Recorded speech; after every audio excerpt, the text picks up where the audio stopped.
Alright, we're getting ready to put the cams on. We just put some oil in here to turn these around.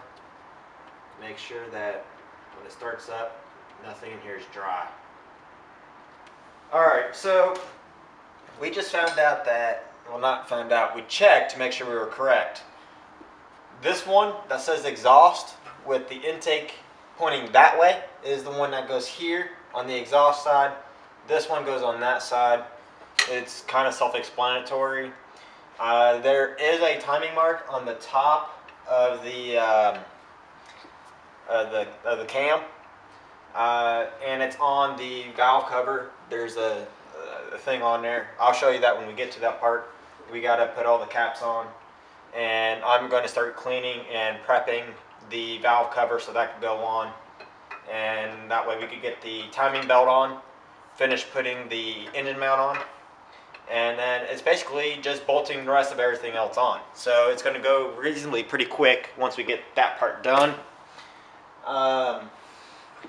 The part that goes right here that's really expensive, I've mentioned that quite a few different times now, unless I cut it out, but chances are I'm not going to, is this piece right here. It goes on something like that right there, and you'll see there's a gasket right here, and there's a O-ring and a metal sleeve on a type, like a just regular type gasket. This is a very expensive gasket. It's about $100 online, and if you have to buy it, you know, at Suzuki or dealership or wherever else, it's significantly more. So you really want to be careful with this when you're taking it off and putting it back on, and making sure you get it on there good the first time. This gasket's good and great, so we should be able to use this without having to replace it. When I did the head gasket job the first time and screwed it all up, complete fail, I had to replace this. So this has no miles on it, so it's perfectly fine. Alright, I'm not sure how well you're going to be able to see this. I'm trying to use my cell phone because my big camera is kind of hard to get close. But I hope you can see that number 3 on there. This was stamped by the factory, I believe.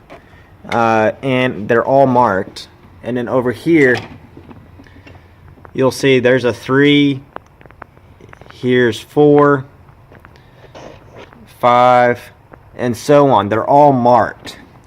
So you could easily put this right where it needs to go without a problem, just like so. Now,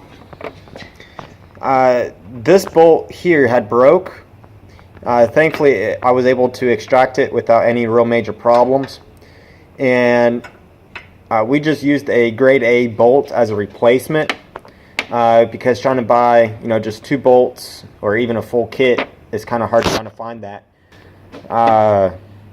So we just went with this, and it should work just fine. It's actually stronger than the bolts that were in there, so there's not any weak points there. Alright, this is the cover I was talking about. And there's the 2 timing marks right there on top. Here's one, here's the other. Again, this one is an arrow, this one is a line. That actually correlates with the cams, so that way you can also check to make sure you got them in the right spot.